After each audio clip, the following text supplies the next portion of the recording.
this video, you're going to learn how to add MCP support to Cursor. So you can do things like get weather forecast for New York, and Cursor will be able to execute the tools that you define. We're going to do it both with the standard input-output thing, where you let Cursor execute the server, but we're also going to play around with server sent events so you can learn how to use those as well, because I really prefer to use server sent event server so I can debug easily, I can add logging, etc, etc. Let's jump into it and explore MCP in Cursor. So MCP, Model Context Protocol, is a way of enabling large language models to use external tools defined by you. For instance, if you have a project management tool outside of Cursor with all your tasks, all your detailed descriptions, etc., and you want Cursor to access that data, you can create an MPC server that integrates to your tool, and then Cursor magically can read all your tasks, update tasks, etc, etc. You can also use MPC servers for integrating with databases, like reading your database schema, reading data, writing data. Probably shouldn't do that, but I guess you can. There's a lot of use cases. I, for instance, just created a small tool, a small MCP server that takes a specific .NET dependency as input and spits out the latest version. So this was really useful when I was upgrading a lot of projects from .NET 8 to .NET 9. So, you know, the models, they have a context or information cutoff. They are not aware of all the latest tools. Of course, there are traditional CLI commands that you can use, but when you define MCP servers and Claude understands which tools it has available, it's more likely to use those tools. So when I was upgrading from .NET 8 to .NET 9, Cursor or Claude managed to use the tool every single time, and instead of hallucinating and saying old versions or non-existing versions, it got the dependencies right, just one shot at them. So that was really nice. So I started playing around with this by just checking out the Cursor documentation. I found this nice example, MCP Quick Start Weather Server. So let's take that. I will just copy paste this entire file, raw dog it like I'm stupid, create a new folder here, create a new file, paste it. We can just take a quick look. This is nice. We have something called a server. It's coming from the MCP server. It's this entire library coming from Anthropic. They came up with this standard. So we have this tool. We define get forecast is the name of the tool. We have a description of the tool, and then this specific tool has some expected input, latitude, longitude, and it uses the SOD schema for some validation. And then when we actually execute, when we have the correct input, we can do whatever we want in here. And this is really nice. So if I were to say, we haven't added this yet, but if I were to say get weather forecast for Gothenburg in Sweden right now, we haven't added the tool yet, and I need to use the agent composer. Fuck, I should not include this file, sorry. I expect absolutely nothing or rubbish to happen. Yeah, we're just not gonna do that, nothing happens. But if we continue and add the entire example project here, so just take that package JSON, we have it, we get the tsconfig,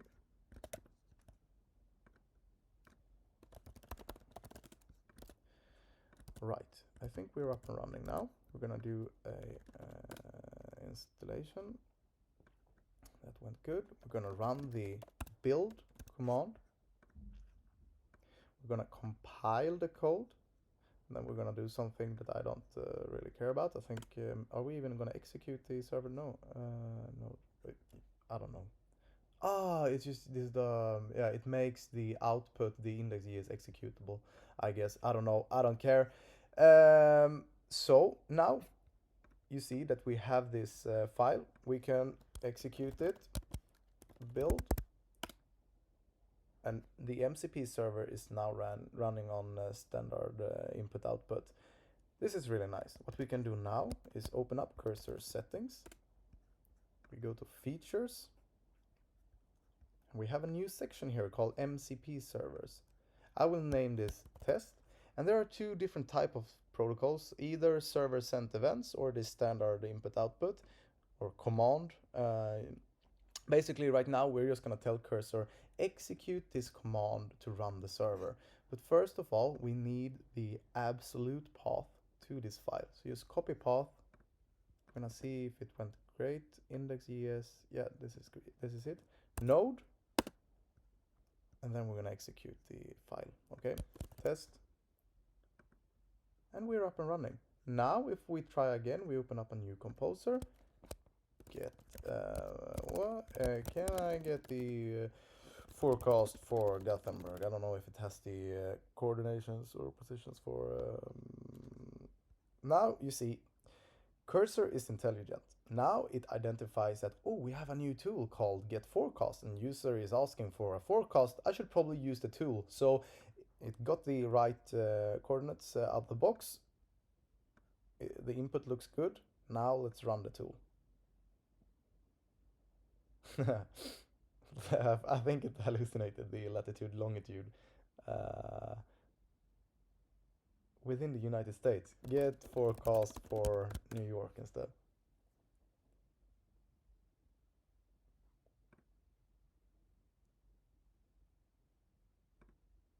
Okay, so now we have the actual get alerts. That's cool. I haven't mentioned get alerts, but this is an intelligent agent, so it just does things. The thing is now, having this this file being executed, that's nice. I prefer to run it as a server instead, because then I can add some logging, I can see the output, etc, etc. I can restart it whenever I want.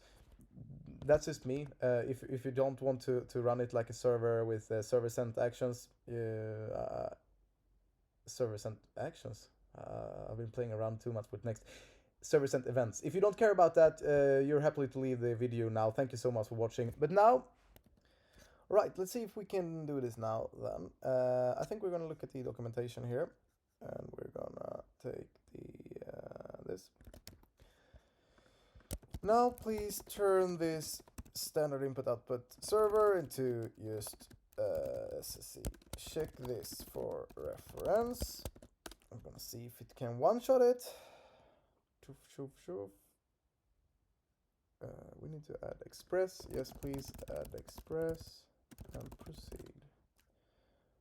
Dun, dun, dun, dun, dun, dun.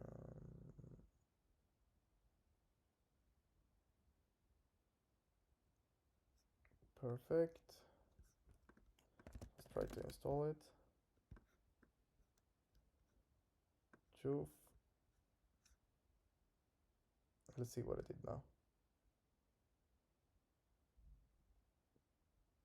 Transport. We should probably reuse the transport though. Can we run it manually? I don't think we are up and running yet. I think this transport needs to be reused if I remember it correctly. But let's see. Can we actually execute this now? No, I don't think so. Start. No. We're gonna use this command instead. So tsnode is esm. Just run this. See if we're up and running. We already have a server up and running. Shoof. Cursor settings. Now we can instead add a new server here. Server sent events. HTTP localhost 301 SSE. Oh, and it crashes. And I think this is because we don't reuse the transport. So let me check how I did it in the other repository. Transport. And then we just reuse that. Perfect. Let's see here. So transport.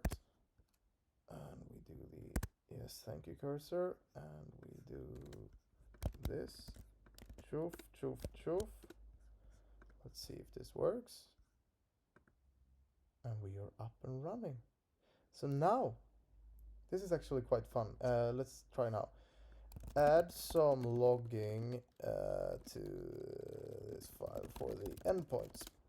Let's see if because this is why I like to run it as a SSE server, because then I can verify that things work. I can add custom logging to see if things doesn't work. What we see now is that we have the available tools, but we don't see anything running. If we were to run it as your standard input output, now we have access to all the logs, etc., etc. Let's see what happens now. Shoof, are we up and running? Cursor settings. And just a reminder, this is still in a very early phase. I kind of feel that cursor release is a little bit too early. Like there's not much to understand what's going on.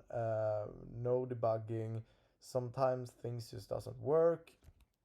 Things will get better, but it hasn't been the greatest experience. Now, get weather forecast for. I spell so bad right now. Let's see if that's enough. Let's use the tool. And we didn't see much at all. Let's add it by ourselves.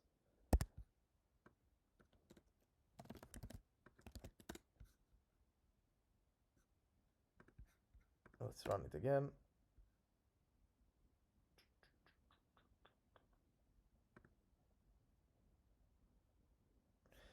Why can't I see shit? Please add log, console log or info, wherever is best, so I can see each request, please. Oh, sorry. This is just the, I'm so stupid. We have the logs here. I just wanted to see, I wanted to see the actual run here. Let's see. Let's just log it over here. Thank you for rewriting everything. My own fault here. Getting for, yeah, it basically did what I wanted it to do anyways. I'll get forecast for New York.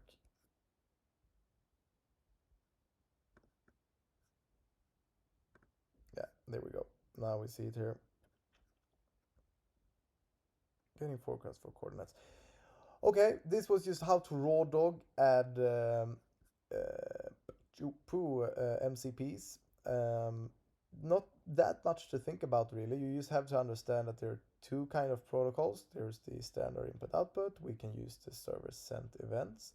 You have this MPC server that you somewhere define where you're at. Just name, version, and you can register tools. Everything is typed, so it's nice and easy to understand. And if you want to go with the server sent events, you can just define, use Express for instance, define these two endpoints that are required, the SSE to establish a connection, and then use to send messages back and forth. Reuse the transport.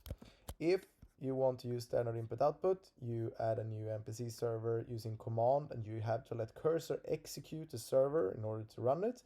If you use server sent events, you can just execute it by yourself and just point to the right URL, then you're good to go. Thank you so much for watching. If there's anything else you want to see in the future, perhaps how to make the, I did an integration to both GitHub issues, and I did it to a tool called Kanban Flow for my Kanban board. If you want to see something like that, we can do that in the future. See you. Bye.